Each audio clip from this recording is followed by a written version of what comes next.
Travel back in time to the 80s, reliving the laughter. The heroes. Pick up your phone and call the professionals. Go, Ghostbusters. And the honesty. What's up, Nard? My nipples. It's freezing out there. Because just like you, we're stuck in the 80s. Sure, it's not 1985 right now, but who knows what tomorrow will bring.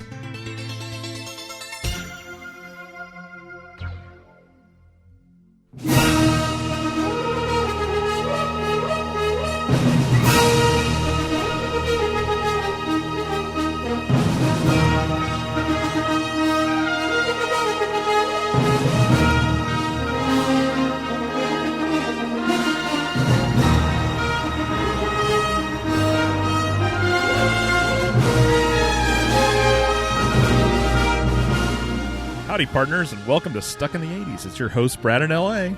And Spearsy. And today we're going to ride the open range, cook coffee over a campfire, and get into countless gunfights as we honor the 1985 Western Silverado.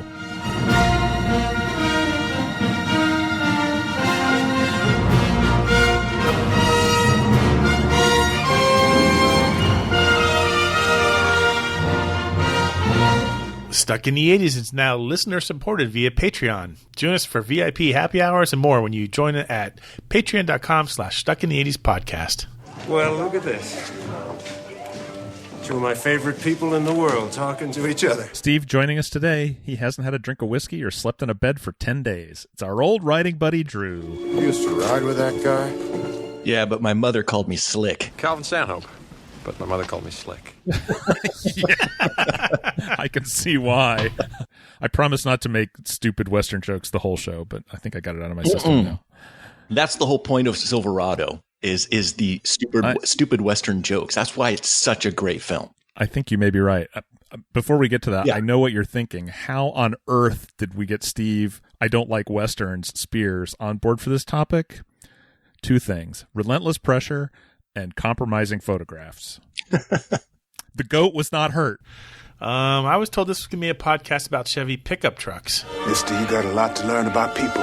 Well, maybe a little misdirection too. Let's set the stage a little bit for this. So cast your mind. It's a crisp fall day. Actually, no, it was released in the summer. The year is 1985.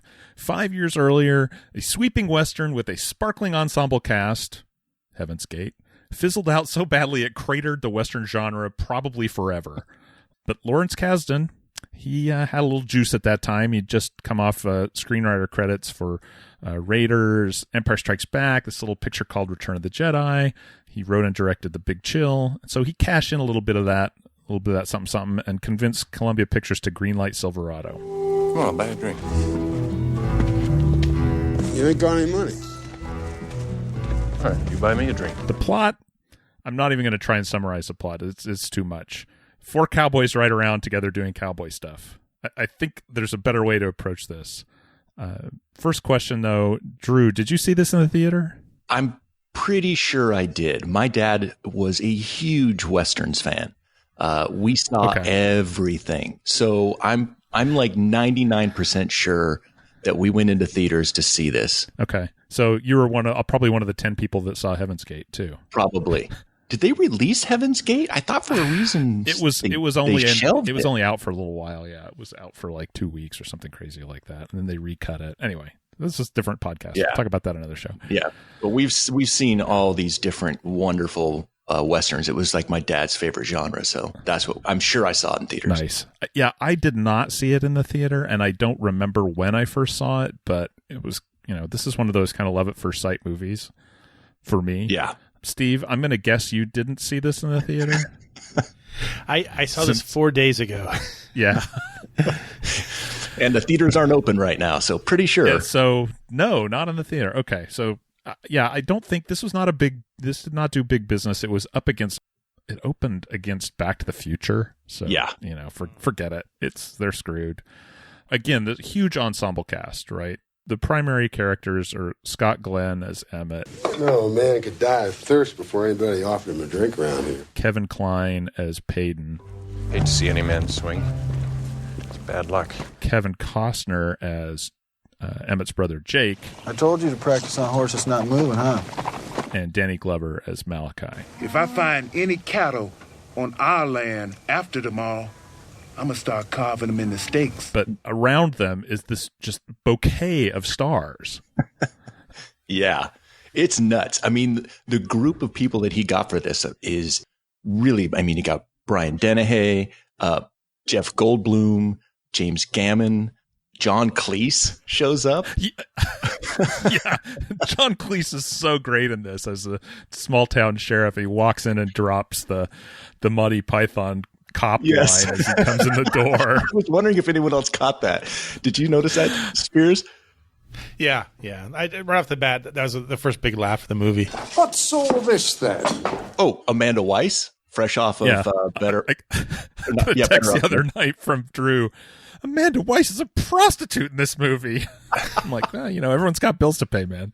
Yeah. And Linda Hunt, who also I was looking at something. There's like 5 or 6 Oscar nominees / winners in this. Oh, yeah. And then Linda Hunt, of course, she won the Oscar for playing a man in the movie The Year Living Dangerously. So she's the first person to win an Oscar for playing someone of the opposite sex. So stellar cast, crazy stellar cast. I have to say, there's the scene with the cavalry guy, and he's like, he issues one of my favorite lines. I had a gal do that to me. It didn't make her my wife. That's Sheb Woolley. Oh, was that Sheb? Yeah, who sang Purple People Eaters, but also is the guy who recorded the original Wilhelm scream. Yep. Which you hear everywhere. Forget using the sound effect. We'll just cast the guy. I think what's really interesting, too, about this cast is you're getting all these different people at different levels of their fame. Like Kevin Costner wasn't even on the map yet.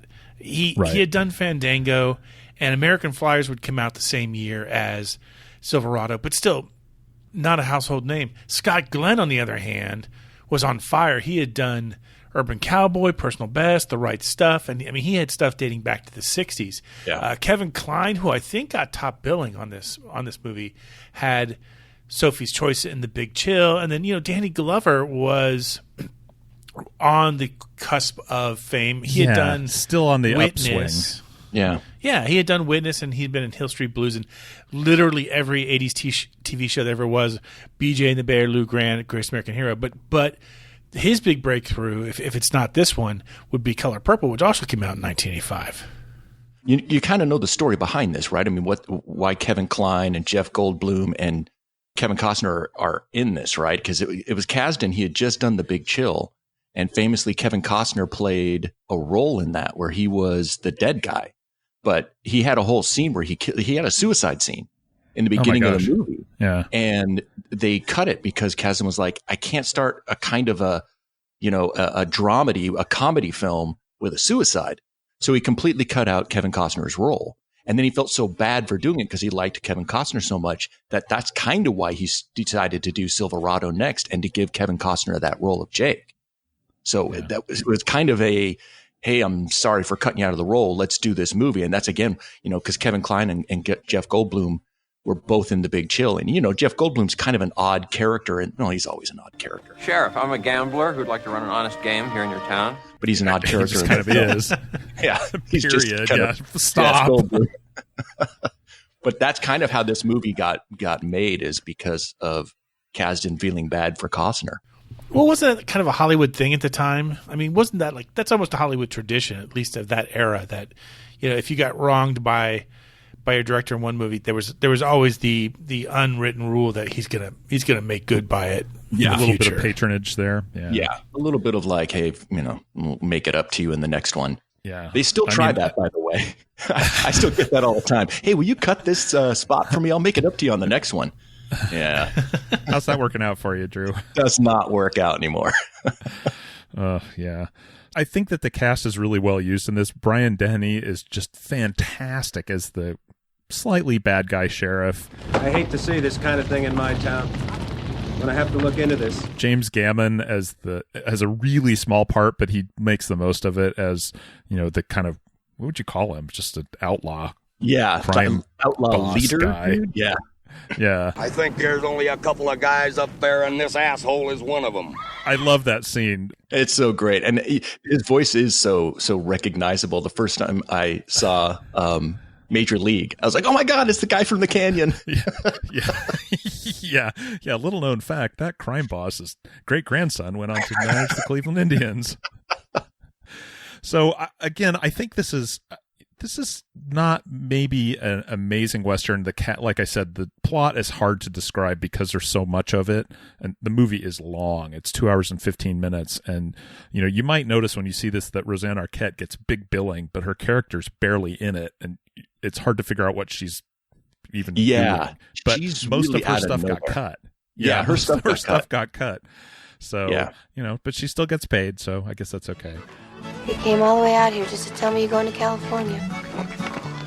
All you had to do is go, and we never see each other again. I really do think that New Mexico is another big character in this movie. Yeah. It just looks amazing. It's just such a love letter to the genre and to the countryside and to the setting. The studio really wanted Kasdan to shoot this in Spain, but he was insistent that it needed to be America because the American West has a look and people will be able to tell, and I think it shows. The town itself was built on a private ranch. They were flying around in a helicopter looking for a place to shoot, and they came upon this spot, and it became a set that has been used over and over and over again. It's a staple location now. In 1999, actually, I have a friend that was working on the Wild Wild West movie with Will Smith. I don't know if you've ever seen that. Kevin Kline is actually in that too. But they were shooting a scene in this town. He was up on the hillside watching it unfold. And I guess the pyrotechnics went off and there were way more than there were supposed to be. And the wind was blowing and basically the entire town burned down in about 45 seconds.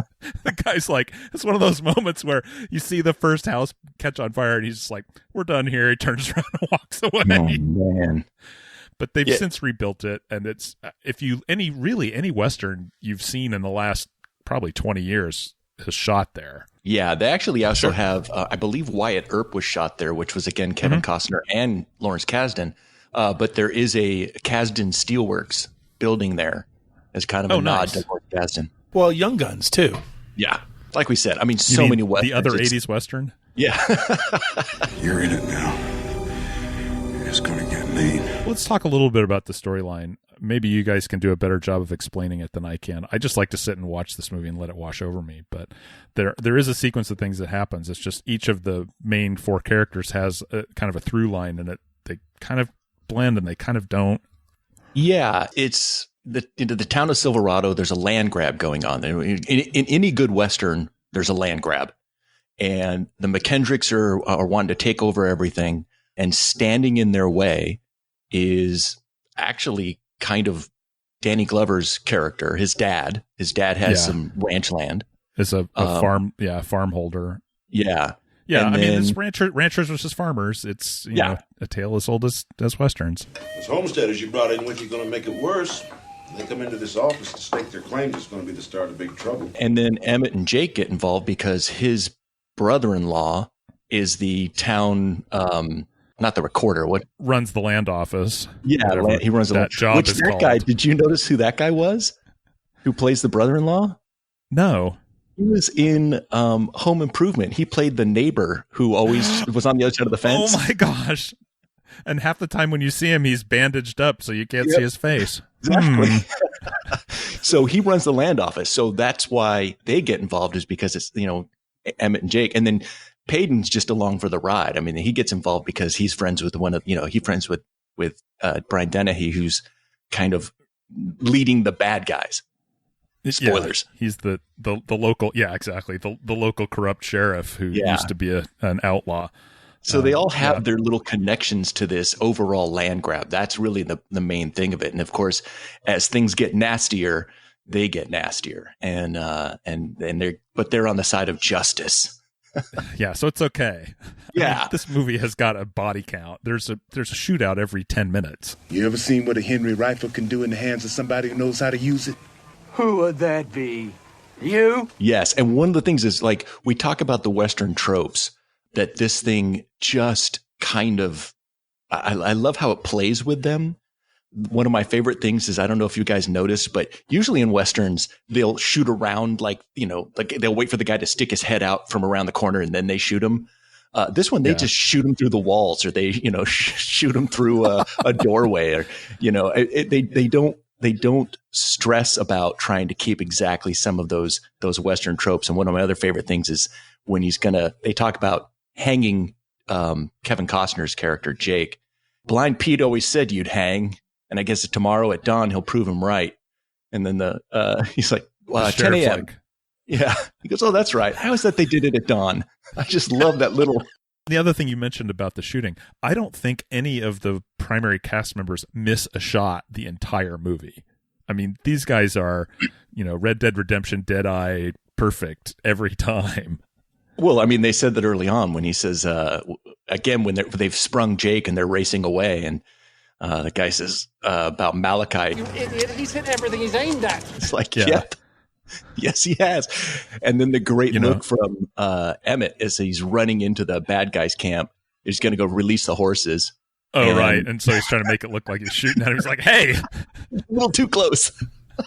No one stops to think, how does a guy who's been working in the slaughterhouses get so good with a Henry repeating rifle? I don't get it. More tropes? You got more tropes? I think the shootout at the very end, the kind of high noon, literal tumbleweeds blowing across the street. Well, not only the tumbleweeds blowing across the street, but Dennehy's standing in front of an open desert thing, and Payton is standing in front of the white church. Could you be more symbolic than that? Yeah. Sorry, can you tell my excitement for this movie? I'm just jumping in. I love this freaking movie. I can't tell you when I first saw it, as I mentioned, but I will watch this anytime it's on, and my family kind of pokes fun at me for it. I was surprised that Katie sat with me and watched it last night, because usually she's like, really? Are we doing this? But it's enjoyable. It's not going to challenge you too much with the plot. There's no like big twist at the end, like, oh, I'm actually my own uncle, or, I'm a cow too. None of that happens. It just is a straight take on the genre at a time when that just was not done. Nobody was making Westerns in the 80s. So we'll talk a little bit more about that later, but it just isn't something that you saw much of. Yeah. Is that a fair mix? I'm saving lives here.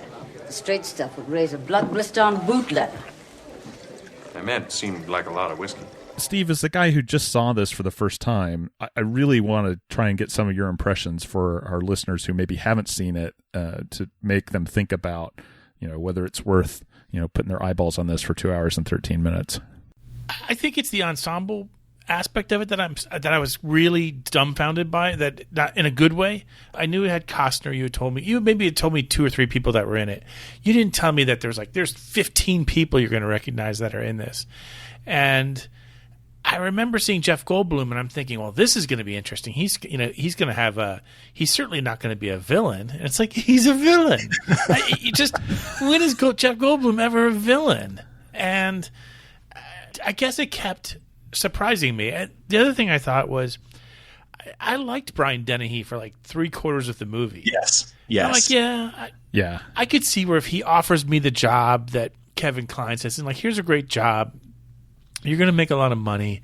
Some things are going to happen here and there that you're not going to love, but overall, you're going to have a really nice existence. I'd be pretty tempted to take the money and just be like, okay, deal. And the movie ends right there, 45 minutes into it. So everybody dies in the end. Yep. Yeah. So the fact that he becomes a little bit more evil and then a little bit more evil, to me, Brian Dennehy is always going to be the nice guy from Cocoon. Even I kind of whitewash First Blood and say, well, I only saw that once anyway. It's like Brian Dennehy's always the friendly alien. He's not the villainous sheriff. So I like the fact that this movie cast against type. Yeah. Cast against type, defied my expectations. I kept expecting it, like you guys said. It's just a love letter, and it doesn't try to reinvent the genre. I kept half expecting it to do that. Like I'm thinking, well, here's this movie in 1985. You're going to have to be a little bit different to succeed. Well, no, they just did it straight up, and that's what we got. And would I watch it again? Yeah, I probably would. I mean, maybe once a year. So, I mean, mission accomplished, guys. I'll say this about Brian Dennehy is that, he comes off when you first see him, he's the nicest guy. You just really love him. And even at the end, when he says, what a waste. This could have been such a sweet deal for us. He even feels like, you get the idea that he feels actually bad that he has to have a gunfight against his friend. The inevitability of it all. It's just like, how did we get here? And I know it's you or me, but that's, hey, that's the way it was. And no hard feelings is kind of the way I feel like that last shootout is. Yeah, just bad luck. Just bad luck. It's the line from Cocktail. Everything ends badly, otherwise things wouldn't end. Yeah. Interesting. Wisdom from Cocktail. There's your first book. Things I learned from watching bad Tom Cruise movies. The one thing that I noticed last night is when they are burning down the land office and they kidnap the kid, like, oh yeah, they had to take him because nobody would recognize any of these people. They all wear the exact same coats all the time. Like, McKendrick, when he rides into town, he's wearing that coat. When he kidnaps people, he's wearing that same coat. Like, gee, no one will figure out who that was. I actually saw something interesting about the costume designer. My daughter's working to be a costume designer, so I now pay a lot more attention to that kind of stuff. And she made a point of each person having a separate silhouette. So when your heroes are riding along, which person is which just by their silhouette. So, Costner's got those distinct, like, kind of like chaps that just go over his calves. And, you've got Payton's got the long jacket. And so it was all, even their hats were all kind of different. The hats all have a different silhouette. Yeah. Yeah. The symbolism of this movie, like I said about that you've got the desert behind one guy and the church behind the other, is the way it starts out. I don't know if you guys noticed this, but it starts out when Emmett is asleep in his cabin and it pans along all the stuff a cowboy needs. It hits his, it hits the saddle, it hits the boots, it hits his gun. It just like the beginning of To Kill a Mockingbird. It just shows all the little items that person needs and has. Yeah. I just love that opening. Katie kind of laughed when we watched it last night. She's like, that's convenient. How carefully lit this cabin is. But the Emmett character, if that character reminds me of any other character in movies or literature, it's the gunslinger from the Dark Tower series. Yes. If they had made a Dark Tower series movie in the 80s, you would have wanted Scott Glenn to play that character because that's just, it's so, I mean, again, I realize that that's a very kind of tropey, bog standard character, but man, he occupies that role. It was self-defense, sure enough, but I do think you'd have to say I killed old Murdo. And I think that's definitely the word. Can we talk about the soundtrack? Please, let's. I love the soundtrack. I've been whistling it all day. Okay, so it was, Bruce Broughton, I think is his name. Mm-hmm. And he's done, what's funny is that he didn't do a ton of movies. He did a few movies back in the 80s and 90s, but he's done a lot more TV stuff since then. One of the things I noticed that for some reason I just really loved, he did a lot of the music for the Animaniacs, which... Oh, really? Is random, but I love that because I love the Animaniacs awesome. too.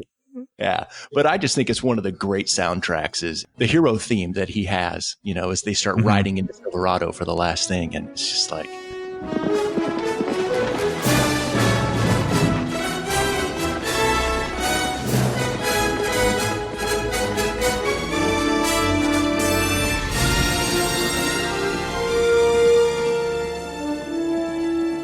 Oh, it's so good. Yeah. I mean, when you pair up that soundtrack with the, kind of the opening montage of Emmett riding his horse across the American West, just like, I'm in. I want to be in this place. It looks amazing. It sounds amazing. I would like to be there. Yeah. And as he's going along, he hits like every biome you could possibly find. I'm like, where is this guy? He's riding forever. Snowing. He's making coffee. He's sitting around his campfire looking pensive. Finds Peyton in the middle of the Sahara. I don't know where this guy is. Exactly. Yeah, in red long johns. It's a good look. This was an interesting little thing. So apparently some eagle-eyed viewer noticed that John Cleese's sheriff, his gun is an English pistol. It's not really Wesson. So he's using an English pistol. Yes, English-made pistol. I wonder if he has trouble getting, ammunition, or if he has to load his own rounds. Probably everybody in the Old West loaded their own rounds. Yeah, probably. Although, so the boys probably had an extra horse to carry all theirs around. There's so much shooting. Oh my God. They just had a wagon they dragged along with them with all the ammo. Oh my gosh. Yeah. The guns are for sale. There's one thing that comes to mind as you guys talk about this movie and you you wax poetically about the musical score and the little details and the sights as they ride along in the West. I'm wondering if part of your attachment to it and my detachment to it is cultural. Like, I'm like, if this were the Old West right now, I'm the guy who stayed back home when you're writing letters to, who's like, I'm not going out west. I'm staying here on the East Coast, where it's all safe. And you guys are the ones on the horses, riding out. And you're the two who live in California. I'm the one who's never been, west of Tampa Bay. So I sometimes wonder if there's just there's like a switch in our brain, like a mindset. Yours have been activated, mine not so much. Well, I'll say that since you say, living in California and then being out on the range, there's this little sound right here. Hopefully you can hear that. Those are my actual spurs. My friends open. I don't need to know about what you and Amy are doing with the spurs, okay, Drew? I do not need to know. That's a different podcast. Nope. I was back in the mid-'90s. A friend of mine opened up a horse stable out in Saugus, up by you. Oh, really? Yeah. I can never say this, San Francisco Canyon. Yeah, that's right. That's like a mile from where I'm sitting. Yeah. So my friends opened up a ranch called Renegade Ranch, and they basically had a stable of horses that you could rent and, go out on rides. And when they first opened up, before they actually had people coming up, they knew that I knew how to ride horses. My father, he lived by the Warner Brothers Studios stables. And so the guy that taught John Wayne how to ride taught my father how to ride, because my father would go to the stables and help with the horses. So my dad taught me to ride. So I knew how to ride. So my friends are like, well, we need to exercise the horses before people show up so the horses aren't all jumpy. Can you come out? So I came up and I started riding the horses around. And then when people showed up, my friends then said, well, you know where all the trails are, so why don't you take people out? So for about 2 or 3 years, that was my job. I was a wrangler up at this horse stable, and I was taking people out on rides. That's amazing. How old were you, Drew? 24, 25. Okay. Right around there. And I remember one time. You're one tall drink of water there, Drew. I always had to ride the biggest horse. We made jokes about they could always find me because I left troughs on either side of the horse as my feet dragged on the ground. I'll never forget. There was one time it had been raining for a while, and the corral was wet and muddy. And so we'd taken all the horses out so that way it could dry up, because it finally got sunny. And in the middle of the afternoon, a hailstorm happened, and we had to run around and get all the horses back in the corral in a hailstorm. And I remember thinking to myself, it's the mid-'90s, and I'm pushing horses in a corral in a hailstorm. This is so freaking awesome. So that's why I have the chaps and I have the spurs and I have all that stuff, is from my couple of years working at the horse stable. That's so funny. I've once seen a horse. That's the extent. Yeah, I'm not a horseback guy. We go on these family reunions every couple of years, and one of the things that they have on the grounds is the stables for riding, and the rest of my extended family are like, oh, we're going to go on a 2-hour ride and a 3-hour ride and a 5-hour ride. And I'm like, I'll be here drinking beers. Take some pictures. Man. Oh, God, I love no interest. I just don't have any interest in it. Went on a 2-day horseback ride up into the Ojai mountain range up the Cespies. Oh, wow. Went up one night, camp out overnight, you sleep on the ground, then you get up the next morning and you ride back out. And we got up to about 8,000 feet. So I've done the Western. And I love Westerns and I love, that whole thing. So that's probably another reason I love this movie so much. You know what I love? The Seggies. What's happening, hot stuff? By the sound of the gong, it must be time for Mystery Movie Moment. I don't know why I'm pacing myself that way. I guess, I'm winded like a horse. I don't know. Do horses get winded? I don't know. You've been rode hard, put away wet. That phrase always kind of makes me wince a little bit. I don't know. Oh, why. good. Well, actually, I do know why, but I'm just not going to say it on the podcast. That's for your other podcast, Stuck in the 80s After Dark. Can we do one podcast with me where we don't end up talking about porn? I'd really appreciate that. It is always the one where you're on. Not me, guys. I don't know what that's. Not me. Anyway, this is the seggy where we play a snippet from a movie. If you can guess it and get it right, and email us in on time, which has been a problem lately, you're into the drawing for a I can't even say it today. Postal friendly bottle opener. That's crushed good. I feel good. I feel winded. I'm sorry, even though I didn't really do much the first half of the show. Anyway, pay attention. Here's the clip from 2 shows ago. Hey, you all right, buddy? I'm fine. Are you with our group? No, ma'am, I'm with the economy tour. Yep, that's Octopussy. There you go, Drew. There's another one for you.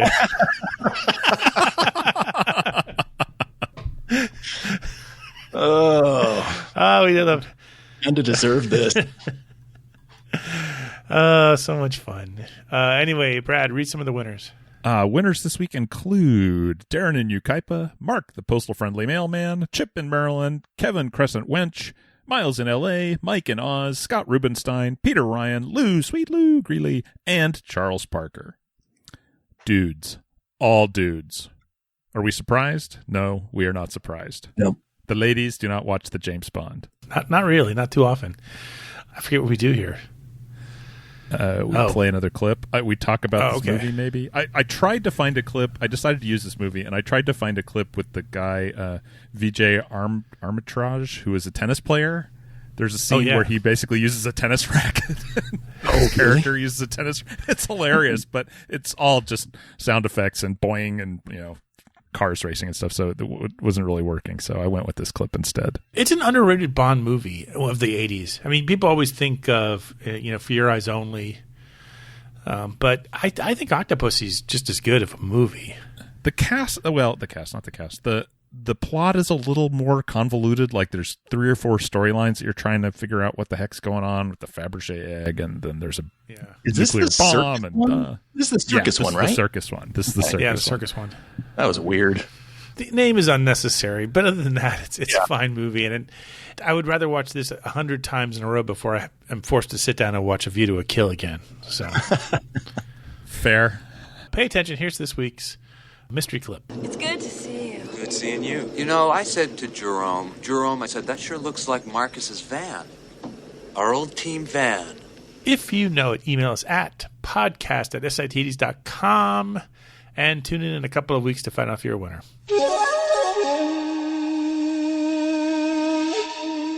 The Mystic Refrain that is Name That 80s Tune. The original Seggy. I remember when we first started doing this, like, I don't know, probably 13 years ago, 14 years ago. Yeah. And each week we would have the little clip, like, the 2-second clip of the song. And then the next week we'd say, oh, that was just, soft sell. And we would never play the whole song. And people were like, what? What was what? Huh? And we've gotten better. Oh, and back then we used to have a producer who recorded the show for us, and he would actually play the clip live into the recording as we were sitting there doing the recording. So I didn't have, So we didn't have to actually, we don't even know what this week's clip is yet. I mean, spoiler alert. Yeah, but the ultimate fix it in post. Yeah, so he would always do that, and so those were the days, man, when we didn't have to do as much manual lifting. Like live radio. That's the way it goes. Yeah, exactly. Like live radio, exactly. Anyway, pay attention. Here was the clip from the last time we did this seggy, I think about 2 weeks ago. Here you go again, Drew. That's Man-Sized Love by Climax. I want a man-sized love, passion and control of my tenderness. Baby, won't you hold me? Sugar, can you show me what a man-sized love is? Give me a king-size kiss. Thrill me with the things that I understand. Baby, can't you feel it? You can hold my heart in your hand. Give me a man-sized man. Now I know why you guys had me on this show. You guys just want to talk about porn, and you're like, Drew's our gateway. Not even think about this. You know why I picked that song? Because it was on the songs that peaked at number 15 playlist, and I'm like, this is catchy. Like, I haven't heard this song in a long time, and I'm like, I bet no one's gonna get this. And I also remembered it's on the soundtrack to Running Scared. Oh, I love Running Scared. Yeah. That's such a good movie. Can I throw out a real quick trivia question, since you guys have been doing the songs that peaked at number 2 and that thing? Can I give you a quick trivia question? As long as you don't expect us to know it. Yeah. Bruce Springsteen has had only one number 1 hit. What is it? Oh. I'm on Fire? It's not Dancing in the Dark, and it's probably not. It's probably not Born in the USA. It's probably. Is it from the Born in the USA album? Glory Days. No. Nope. No, it's not. You guys want the answer? Yeah. Yes. Blinded by the Light, and he didn't even sing it. It's the Man for Man version. He's never had a number one hit. That's a cheating. That's a misleading question. You said Bruce Springsteen not Bruce Springsteen wrote a number one song. You said he had it, which implies that he sang it. That question is disqualified, and you are banned from the podcast. Banned. Fine, you guys can never talk about porn again. Okay, you're back. That's the kind of question we would ask on a trivia on the 80s cruise, though, and we'd have that answer, and people just explode in fury. We would word it more carefully. Well, right. Some other people would too, but for the most part, everyone just wants to second guess us and be mad. I just have always been surprised that Bruce has never had a number one hit that he sang. That just seems insane to me. Yeah. Did you ever hear it or read his autobiography that he did 5 years ago? No. Is it good? It's really good. Oh, it's fantastic. And if you're going to do it, get the audio version.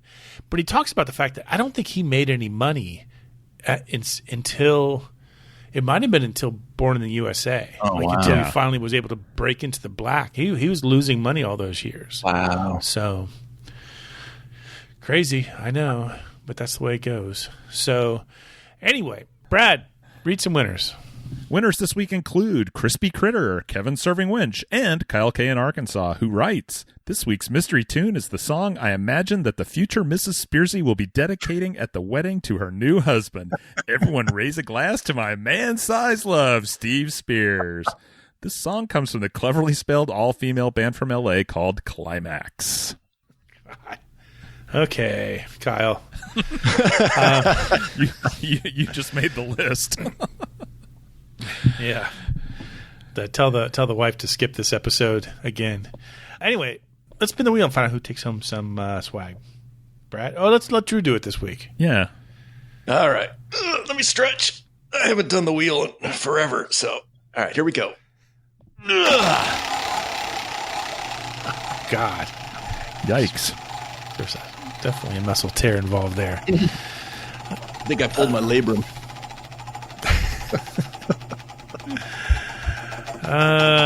It's going to end. The wheel will land on Chip and Maryland. Hey, you're this week's winner. Send us your postal-friendly address, and we will send you a postal-friendly bottle opener.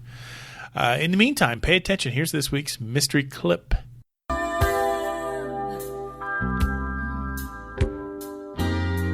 If you know it, email us at podcast@satds.com and tune in 2 weeks to find out if you are a winner.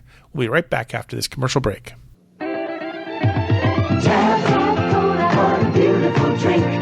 Tap, tap, cola. For beautiful people. Tap, tap, cola. You're beautiful to me. Real cola tastes just 1 calorie. Tap, tap, cola. What a beautiful drink. Tap, tap, cola. For beautiful people. Tap, tap, cola. You're beautiful to me. Great taste, 1 calorie. Tap. And we're back. We have a few minutes left. I thought we'd chat a little bit about where Silverado ranks among Westerns. It's not up against much in the 80s, so you almost have to say, where does it rank among Westerns in, say, the last, 35 years since it came out? I did some research. I felt like, if I wasn't going to be able to contribute to the first half of the podcast, I can at least contribute to the second half. Thoughtful. I found two rankings that I thought were, one is from Esquire.com, but it only ranks the top 12 Westerns of all time. And all time, I think this is going to struggle against all time because there's so many classics of the genre that this stands on the shoulders of very clearly. It's not. I mean, Esquire has Butch Cassidy and the Sundance Kid, The Good, the Bad, and the Ugly, and The Searchers. Yeah. Oh, yeah. So, gosh. And interestingly enough, nothing from the 80s made the list. Only 2 fairly recent movies did, and that was True Grit, from the 2010 version, and No Country for Old Men. So Yeah. Oh. I mean, I almost think you could say that the Westerns of the 80s are Westerns hiding as science fiction movies. Oh, okay. Like, Yeah. I actually, Star Wars is a 70s movie, but Star Wars is kind of a Western. Outland is definitely a Western. The Road Warrior is kind of a Western in a lot of ways. True. Yeah. If you go to Rotten Tomatoes, which we like to quote on the podcast a lot, they did a list of the top 100 Westerns of all time, and they used their tomometer, if that's a thing, which I think is just their fresh rating, basically. Yeah. So that's what they used. Silverado comes in at number 91. That seems high. That seems high to me. Yeah. It's between two movies I've never heard of. In the Valley of Violence from 2016 and The Ballad of Lefty Brown from 2017. Jeez. Huh. So. Well, I mean, look, okay, I don't think it's a great Western, but it is a great love letter to the Western genre, if that makes any sense. Yeah, I don't know if it's just a love letter. Again, I love this movie, so I got do too. To me, it's a Western through and through. I don't know if it's just a love letter to him. I mean, it has all the things, the tropes, but it also has all the things you need for a good Western. And for it to rank at 90, did you say 91? 91. I'm sorry, but there's so many. There's some great. The funny thing about Hollywood is they always try to make Westerns because they think that should be a genre that should be successful, and they'll do one, and then they'll do 6 more, and the other 6 will do crap, and 1 will do well. Yeah, and then they stop doing them for a while, and they're like, just kind of that genre's dead. Yeah. So I love it. I think it ranks up there with some of the better Westerns. I mean, if I'm thinking of great Westerns, you've got Tombstone, Dances with Wolves, Unforgiven, like we already mentioned, The Searchers. Those are some great Westerns, and I think it's up there with those, at least to me. Personally, like I've said many times on the podcast, I'm not a Western fan, and I still don't know why, except for my theory that it's a cultural thing. But when forced to try to rank Silverado, first of all, I would say it is a very superior 80s film. Yeah. And it's got a very 80s cast. I mean, you can't, as an 80s fan, you have to appreciate this movie at least on its – take it out of the genre and just say this is an 80s movie, and it's a fantastic 80s movie. There's no question about that. You see all these stars at different levels of their career. Yeah. And there's no bad spot. That being said, if I have to pick my favorite Western movies, Unforgiven or Outlaw Josie Wales. Oh, Outlaw Josie Wales. I forgot about that. Oh, gosh, it's so good. It's so good. Yeah. You mentioned the cast. There's someone we forgot to mention, and he's so 80s, but Jeff Fahey. I guess you couldn't hear us coming. He's practicing so hard for a fight, he missed the whole thing. He was also Lawnmower Man in the movie Lawnmower Man. Oh, my gosh. I didn't see that. Oh, wait, and isn't he's the helicopter pilot in Lost? Yeah. That's funny. I didn't realize he was in a Lawnmower Man. He's delightful in this. He's just nasty. Yeah. Just nasty. Yeah, Tyree, and I love the what story of happened the to little dog. The dog, exactly, and how he talks about he went to jail for that dog, and he goes, "That worked out. The dog sprung me." Yeah, that's a great character, Tyree. Where's the dog? But to me, I don't know. This is just such a great film, and like you said, it is such an '80s cast, and that may be another reason that I love it so much because of all that. Yeah.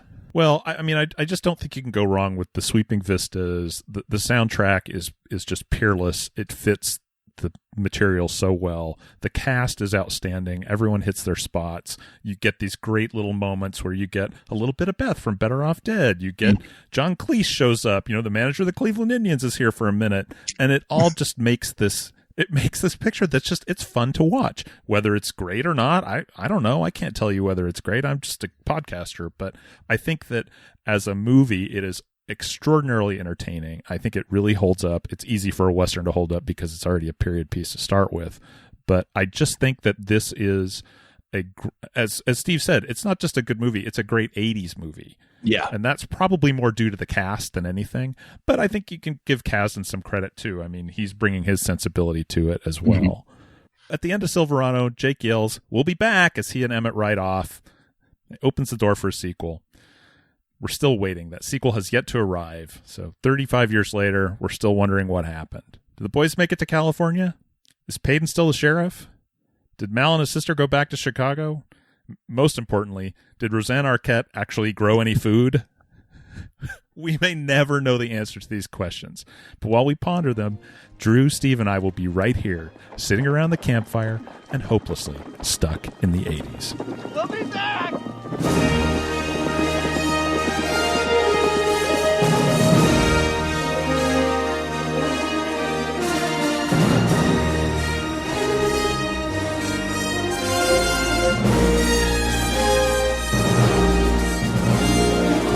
Stuck in the 80s is now on Patreon. If you'd like to support the show, go to patreon.com/stuckinthe80spodcast. Special thanks to Check Battery Daily for our theme music, and thanks for listening.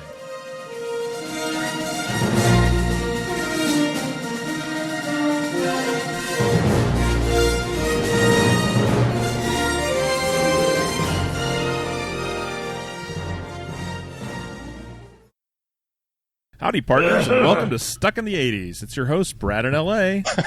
And Spears. Okay, let's take that one from the top.